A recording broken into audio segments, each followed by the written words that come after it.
Dylan is back on this Friday. Talk about the weather impact. A lot of people have some plans because we've gotten through the first initial frost and now we're ready to kick it this weekend. Yeah. We'll get to the local weather in one moment, but you know what I love to wake up to?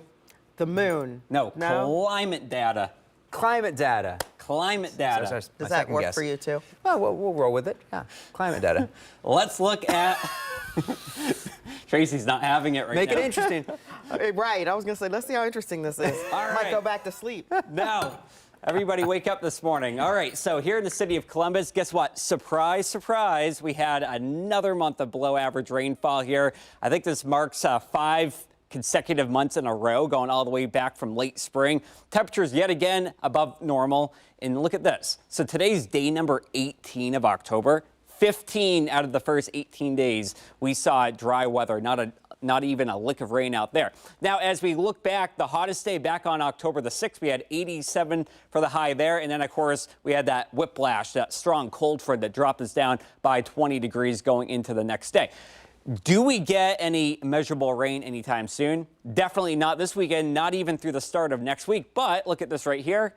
By next Thursday, that's when things could begin to change a little bit.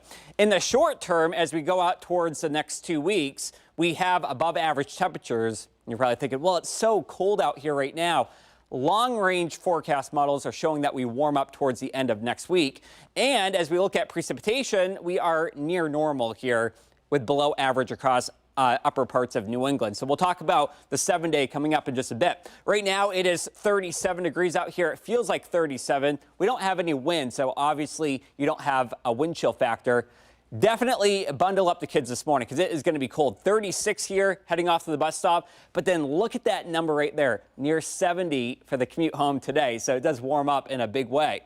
Today, though, it's nice out here. Pretty much everyone is between 65 and 70. And as we look at the next couple of days, if you're traveling, if you're taking that road trip to Nashville, Chicago, if you're heading off to New York this weekend, pretty much everyone in the upper Midwest is looking at some dry weather, not just today, but really for the next 5 days or so. So we find ourselves in a very benign setup as high pressure is pretty much right on top of us. Here's a look at Sunday, and then as we go towards Sunday afternoon, Sunday night, and even into Monday morning, you can see not a whole lot changes around here.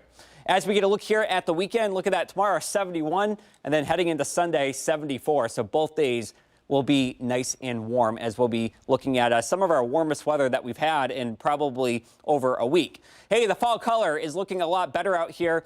We are looking at near peak color. Here in central Ohio, peak is a little bit later in the season, so I'm thinking probably around Halloween, but some areas up towards northern parts are already starting to get peak color. As we look here at your 7-day, let's get a look at tomorrow. And if you're heading off to the Circleville Pumpkin Show, both days, today and tomorrow, beautiful.